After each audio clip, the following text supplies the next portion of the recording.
இப்படியே எப்பவும் சந்தோஷமாக பாட்டு பாடிக்கிட்டு ஜாலியாக என்ஜாயாக இருக்கணும்டா என்னை மாதிரியே இருக்கணும். மனசுக்குள்ளே எதையும் வஞ்சகத்தை வச்சுக்கிறாம மனசுக்குள்ளே அதை போட்டு அடைச்சி கிடக்காம இப்படி கடன்னு பேசி சந்தோஷமாக இருக்கணுமுங்க. இன்றைக்கி எதை பற்றி பேச போகிறோம்டா, என்னோடய அன்றாட வாழ்க்கை. என்னோடய அன்றாட வாழ்க்கையில் ஒவ்வொருத்தருக்கும் ஒவ்வொரு அன்றாட வாழ்க்கை நகர்ந்துக்கிட்டே போகும். உங்கள் வாழ்க்கையெல்லாம் எப்படியோ எனக்கு தெரியாது, உங்களுக்கு சொல்கிறதுக்கான சந்தர்ப்பம் கிடையாது. எனக்கு நல்ல சந்தர்ப்பம் கிடச்சிருக்கு, அதனால் நான் உங்கள் எல்லாத்துட்டையே இதை பகிர்ந்துக்கிறேன். எல்லோரும் என்னுடைய அன்றாட வாழ்க்கை நிலவரத்தை பற்றி கேட்டு தெரிஞ்சுக்கோங்க. என்ன எப்படி இருக்குது, எல்லா ஊர்லேயும் மழை பெய்யுதான், புயல் அடிக்குதான், நம்ம ஊரில் மட்டும் வேர்த்து கொட்டுது. சரிங்க, சொல்லட்டுமா? அதிகாலை எல்லோரும் எத்தனை மணிக்கு எழுந்திருப்பிய? எங்கள் ஊர் சைடெலாம் கிராமத்தில் காலையிலேயே ஏர்மாட்டை புட்டிக்கிட்டு விடிய கருத்தில் 6 மணி ஆயிடுச்சுன்னா கரன்னு ஏர்மாட்டை புட்டிக்கிட்டு போவாங்க உழுகிறதுக்கு. மழை பெஞ்சிட்டா நைட்டு பூரா மழை பெய்யும், காலையில் உழுக போயிடுவாங்க வயக்காட்டுகளுக்கு. அந்த மாதிரி காலையில் வெள்ளம் எழுந்திரிப்போம் கிராமத்துகளில். அப்படியே எதிர்த்து பழைய போச்சு பார்த்துக்குங்க. இப்போ நகரத்துக்கு வாக்கு பண்ணதுக்கு அதுக்கப்புறம் எல்லோரும் 10 மணி ஆகி 8 மணி ஆகி 9 மணி ஆகிட்டே எந்திரிக்கிறாங்க. சில பொம்பளை பிள்ளை ஊட்டி வெத்தவங்கள்லாம் அப்படி எந்திரிக்க முடியாது. கிராமத்தில் மாதிரி நகரத்தில் அப்படி எந்திரிக்கிறது கிடையாது. இப்போ கிராமத்தில் கூட அப்படி தான் எந்திரிக்கிறாங்க, லேட்டாக தான் எந்திரிக்கிறாங்க. என்னன்னு தெரியல, காலம் மாதிரி போச்சு. நீங்கள் எல்லாம் எத்தனை மணிக்கு எந்திரிக்கலோ தெரியலைங்க. நான் 4 மணிக்கு எந்திரிப்பேங்க. என்ன நினச்சாலும் நினச்சிக்கோங்க, நிஜமாகவே சொல்கிறேன். 4 மணிக்கு எந்திரிப்பேன். 4 மணிக்கு நான் எந்திரிக்க மாட்டேன், எங்கள் ஆத்தா என்னை எழுப்பிடும். நான் ஒரு நாள் கூட 4 மணி ஆயிடுச்சுன்னு எந்திரிச்சது கிடையாது. எங்கள் ஆத்தா எழுப்பு இல்லாட்ட எங்கள் வீட்டுக்காரர் எழுப்புவார். யாராவது ஒருத்தர் குரல் கொடுத்துருவாங்க, பானு 4 மணி ஆயிடுச்சு எந்திரி அப்படின்னு. ஒரு 5 நிமிஷம் அப்படின்னு கேட்டு தூங்க மாட்டேன், முடியாது, எந்திரிக்கணும். எதுக்கு தெரியுமா இந்த சின்ன பிள்ளை வேஷம் போடுறது? அதாவது எதுக்குண்டா, நான் வடை போடுறேன் இல்லைங்க, வடையை போடுறதுக்கு காலையில் 4 மணிக்கு எந்திரிச்சு மாவை குளிச்சுட்டு மாவை பிணைஞ்சு அப்படியே சமோசாவை ரெடி பண்ணிடுவேங்க. எங்கள் அம்மா கட்டுன்னு வெங்காயத்தை நறுக்கி கொண்டக்கடலையை வேக வச்சு அது ஒரு பக்கம் அடுப்பில் குருமாவை ரெடி பண்ணுங்க. அப்படியே வேலையை பார்த்துக்கிட்டு இருப்போம் 2 பேரும். அப்புறமா நான் சமோசாவை தேய்ச்சி கீழே போட்டேன்டா, எடுத்து போட்டேன்னா எங்கள் அம்மா அதை பூரா கட் பண்ணி சீட்டை பூரா ரெடி பண்ணிக்கிட்டு இருக்கோம். அப்படியே விடிஞ்சோடனே பிள்ளையூரும் எந்திரிச்சிடும். வெளிலே எந்திரிக்கிற கேப்பில் எங்கள் வீட்டுக்காரர் போய் என்னென்ன வீட்டுக்கு தேவையான சாமான் இருக்க பால் பாக்கெட்டு எல்லாம் வாங்க போயிடுவார் கடைக்கு.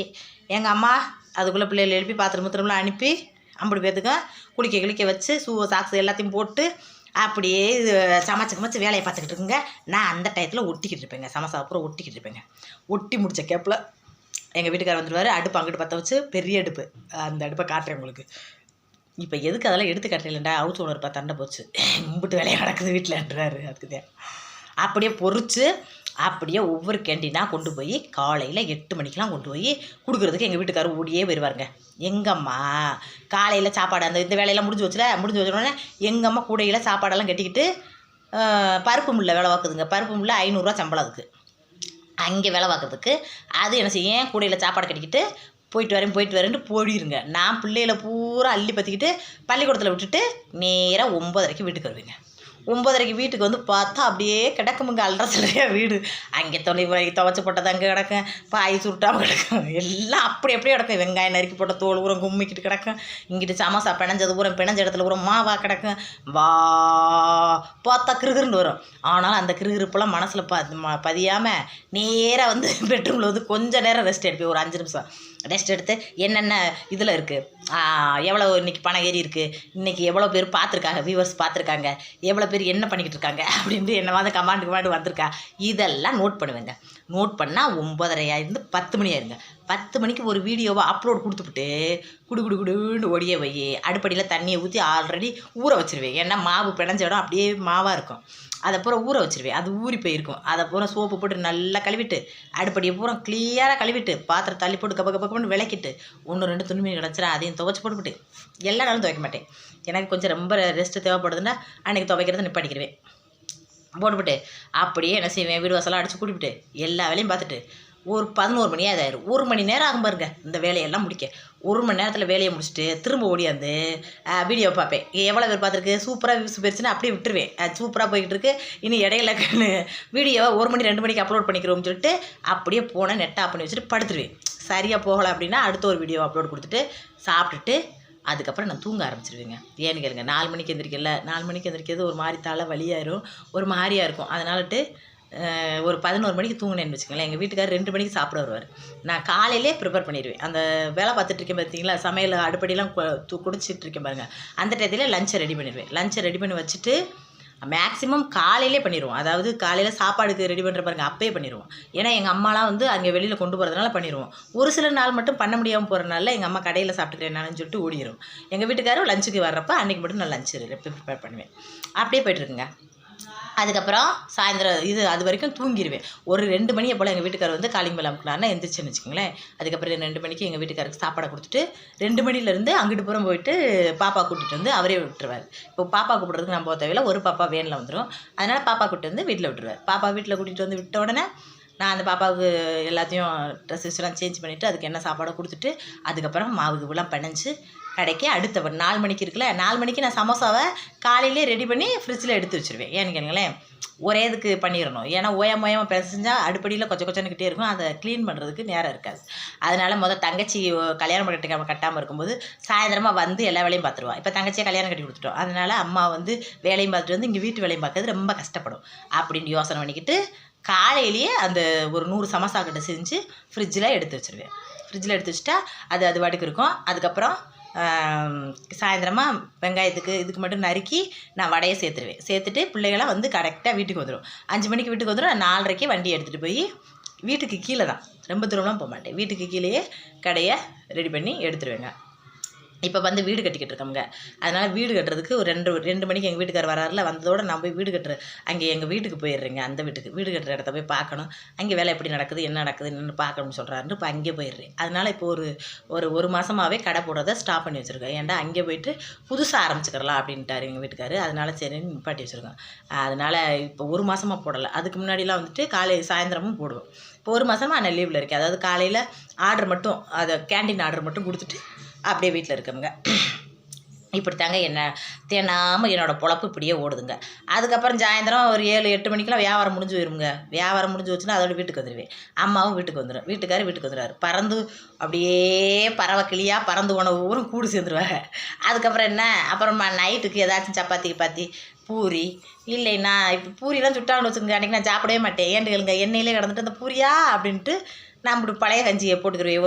ஒரு கை அரிசி கூட போட்டு சோறாக்கி கஞ்சியாக போட்டுக்கிட்டு அதை லாவிக்கிட்டு நைட்டாக இருந்தாலும் பரவாயில்லன்னு குடிப்பேன். மாம்பழம்னா எனக்கு ரொம்ப பிடிக்கும். மாம்பழத்தை வாங்கி நிறைய அடிக்கிடுவேன். மாம்பழத்தை தின்னுட்டே கூட ஒரு நாளைக்கு தூங்கிடுவேங்க. ஒரே ஒரு நாள் மட்டும் வார சந்தை நடக்குங்க எங்கள் ஏரியாவுக்கு. எங்கள் வீட்டுக்கு பக்கத்துலேயே வார சந்தை இருக்கும்.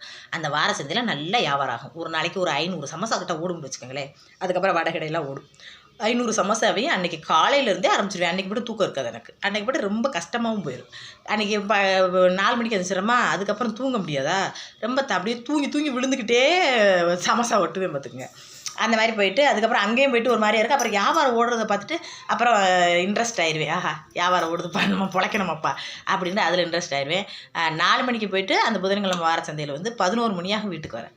அது வரைக்கும் அம்மா வந்து பிள்ளைகள்லாம் பார்த்துக்குறோம், வீட்டுக்காரும் பார்த்துக்குருவார். 8 மணிக்கெலாம் வீட்டுக்காரர் எனக்கிட்ட அங்கே வந்துடுவார் கடைக்கு. ஏன்னா வந்து நைட் டயத்தில் யாராவது வந்து வம்பு இழுத்துட்டா போச்சு. அதனால ஆம்பளைக்கே பக்கத்தில் இருக்கிறது நல்லதுன்னு ஒரு பாதுகாப்புக்கு எங்கள் வீட்டுக்காரர் வந்துடுவார் வியாபாரத்துக்கு. அப்படியே வியாபாரத்தை முடிச்சுட்டு அப்படியே வீட்டுக்கு வந்துடுவோங்க. எல்லா சாமானையும் எடுத்து வச்சு சாப்பிட்டு தூங்க 1 மணி ஆகி போயிருங்க. அன்றைக்கி காலையில் 4 மணிக்கு எந்திரிக்க மாட்டேன் நான். 5 நிமிஷம்ட்டே எடுப்பேன். ஏன்னா அப்படி உடம்பு வலிச்சு போயிருங்க. சனி ஞாயிறு லீவ் இருக்கும். அந்த சனி ஞாயிறு லீவில் நல்லா தூங்கி ரெஸ்ட் எடுப்பேன். இதுக்கு இடையில நாத்தனா பொண்ணுக்கு ஏதாச்சும் ஒரு விசேஷம், நாத்தனாவுக்கு ஏதாச்சும் ஹெல்ப்பு, அல்லது சொந்த வந்தவங்க யாராவது விசேஷம் வச்சுட்டாங்க அப்படின்னாலும் அங்கேயே ஓடி வேலை பார்த்து கிடப்பேங்க. எனக்கு என்னண்டே தெரியாது. நான் சோர்வாகி ரெஸ்ட் எடுத்தாலும் நல்லா ரெஸ்ட் எடுக்கணுமே, நல்லா வேலை பார்த்தனாலும் கடன்னு பார்த்துக்கிட்டே இருப்பேன். அது எனக்குள்ளே இருக்கிற குணமா இல்லை என்னன்றே எனக்கு தெரியாது. எங்கள் அம்மா சொல்லும், பைத்தியக்காரி மாதிரி இங்கேயே வேலை பார்த்து அங்கேயே போய் நாத்தனாக்கு போய் பார்த்துட்டு கிடக்க, பேசாண்டி இருந்தாண்ணா அப்படின்ட்டே சொல்லும். விடுமா, நம்ம நாத்தனா தானம்மா அப்படின்ட்டு நான் உன்னே எப்படியோ பைத்தியக்காரியை எப்படி பெற்று விட்டுனே அப்படின்ட்டே என்னை சொல்லுவேங்க. நான் பைத்தியக்காரியோ இல்லை திறமைசாலியோ எனக்கு தெரியாதுங்க. ஏன்னா நம்ம நாத்தனா இருந்தானுங்க நம்மளுக்கு ஒரு பாசம் தாங்க. நம்ம வீட்டுக்காரர் நம்மளை எவ்வளோ சந்தோஷமாக வச்சுக்கிறாரு, நம்ம வீட்டுக்காரர் நம்மளை சந்தோஷமாக வச்சுருக்கையில் அவங்க விட்டு ஆளுகளுக்கு வேலை பார்க்குறப்ப அதை பார்த்துட்டு நம்ம வீட்டுக்காரர் சந்தோஷப்படுவாருன்றது என்னோட எண்ணம்ங்க. அதனால தாங்க நாத்தனாவுக்கு ஓடி வேலை பார்த்துட்டு கிடக்கிறது, நாத்தனா பொண்ணு பார்த்துக்கிறது எல்லாமே. அதாவது நம்ம நல்லா வச்சுக்கிற கணவர்கிட்ட அவங்கள சந்தோஷப்படுத்துறதுக்கு மெயினான விஷயம் எதுன்னா, அவங்க பிறந்த விட்டு ஆளுகளை நம்ம சந்தோஷமாக வச்சுக்கிறதுல தாங்க இருக்குது. நெசமாவேங்க. ஒரு கணவன் வந்து நம்மட்ட அதிகமான பாசத்த அப்ப எப்ப காட்டுவார்ன்னா, அவங்க வீட்டு ஆளுகள்ட்ட நம்ம பாசமா நடந்துக்கிறயில தான் காட்டுவாருன்றது என்னோட எண்ணம். அதனால தான் முக்காவாசி நான் நாத்தனாருக்கு போய் பாத்திரம் வெளக்குறது, எல்லா வேலையும் அவங்க என்ன வேலை சொல்றாங்களோ அத செய்வேங்க. அவங்களும் எனக்கு நாத்தனா மாரி கிடையாது. நல்ல ஒரு ஃப்ரெண்டு மாரியே இருப்பாங்க பார்த்துக்கங்க. நல்ல மனுஷி எங்க நாத்தனாவும். சும்மா சொல்லக்கூடாது. நானும் என்னையோட பேச்சுவார்த்தையெல்லாம் அவங்கள புரிஞ்சுக்கிட்டு, அவளுக்கு பேச தெரிஞ்சு வேணுக்கும்னு நம்மள பேச மாட்டா அப்படின்ட்டு சில சமயங்கள்ல எனக்கு பேச தெரியாம வார்த்தைகள விட்டேனாலும், அத பெருசா எடுத்துக்க மாட்டாங்க. நான் ஜாலியா அப்படி பேசுறேன்னு நெனச்சு எதையாவது கூறுகட்டத்தனமாவும் பேசிருவேன் இடையில. அதனால எனக்கு பேச தெரிலன்னு சொல்லிட்டு அது சாதாரணமா எடுத்துக்கிடுவாரு. அது மாரி எங்க வீட்டுக்காரோட சந்தோஷத்துக்காக தான் என் மாமியார் வீட்டுக்கு போய் அப்பப்ப வேலையெல்லாம் என் நாத்தனாருக்கு, நாத்தனார் பொண்ணுக்குன்னு பார்ப்பேங்க. அந்த இடையில பட்ட நேரத்தில என்னால தூங்க முடியலன்னா, அத பெருசா எடுத்துக்கிட மாட்டேன். சரி ஒரு நாள் ரெஸ்ட்டு போயிடுச்சுன்னா என்ன, அது இன்னொரு நாளைக்கு நல்லா ரெஸ்ட் எடுத்துக்கலாம். அல்லது ஈவினிங் கடை போடுறத ஒரு நாளைக்கு ஸ்டாப் பண்ணிட்டு, நம்ம கொஞ்சம் ரெஸ்ட் எடுத்துக்கலான்னு கூட நான் ரெஸ்ட் எடுத்துக்கிடுவேங்க. அப்படிதாக்க எனக்கு என்னோட அன்றாட வேலை போகுது. அதாவது நான் உழைக்கிற, வேலை பார்க்குற டயத்துல வந்து நான் வந்து வேலை பார்த்துக்கிட்டே இருப்பேங்க. எப்பவுமே நான் வந்துட்டு சும்மா பொம்பளையா பிறந்துட்டோம், வீட்டு வேலைகள் இருக்குது, பிள்ளைகள பார்க்கணும் அப்படின்ட்டே யோசிக்க மாட்டேங்க. பிள்ளைகள பார்க்குறது, வீட்டு வேலை பார்க்குறது, இதெல்லாம் வந்து ஒரு குறிப்பிட்ட டயத்தில் நான் அதை பண்ணி முடிச்சிருவேங்க. அதுக்கப்புறம் என்னுடைய ஒர்க்கு இந்த மாதிரி சம்பாத்தியமும் பண்ணிக்கிருவேங்க. உங்களுக்கு என் பேச்சுவார்த்தை பிடிச்சிருக்கு, என்னோட நடவடிக்கைலாம் உங்களுக்கு பிடிச்சிருக்குன்னா, என்னைய மாதிரியே நீங்களும் முயற்சி பண்ணுங்கள். முயற்சி பண்ணிங்கன்னா கண்டிப்பாக வாழ்க்கையில் முன்னேறலாம். உழைச்சி தாங்க முன்னேறணும். அந்த முன்னேற்றம் தான் நிலையானதாக நிரந்தரமானதாக இருக்கும்னு நான் நினைப்பேங்க. யாரையாவது ஏமாத்துறது, யார்ட்டையாவது பல்ல கட்டி சம்பாதிக்கிறது, இதெல்லாம் எப்படி நம்ம ஈஸியாக சம்பாரித்தோமோ அதே மாதிரி ஈஸியாக நம்ம கையை விட்டு அது போயிடும் அப்படின்னு நினைப்பேங்க. எங்கேயாவது போய் பல்ல கட்டிட்டு யார்ட்டையாவது போய் எதையாவது பண்ணிட்டு சம்பாதிக்கிறவங்களோட மனநிலைமை வந்து ரொம்ப கஷ்ட சூழ்நிலையாக இருக்குங்க. அவங்கெல்லாம் நல்ல மாதிரி வாழ்கிறவங்கள பார்த்து ரொம்ப வருத்தப்படுவாங்க. இந்த மாதிரியான வாழ்க்கையை நம்மளால் வாழ முடியலேன்னு வருத்தப்படுவாங்க நிஜமாவே. அது நம்மளுக்கு தெரியாது.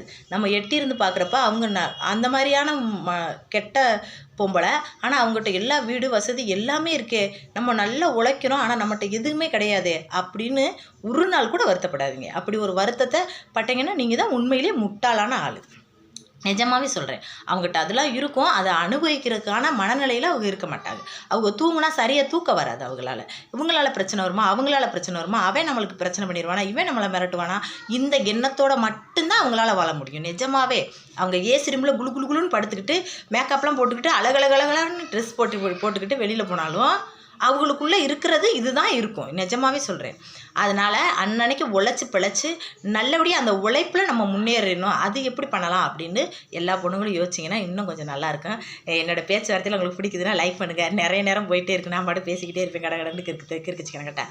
அதனால் என்னோடய பேச்சில் எதையாச்சும் உங்களுக்கு புரிகிற மாதிரி, அதாவது உங்களுக்கு அறிவுறுத்துகிற மாதிரி அறிவுரைகள் ஏதாச்சும் இருந்துச்சுன்னா அதை எடுத்துக்கோங்க.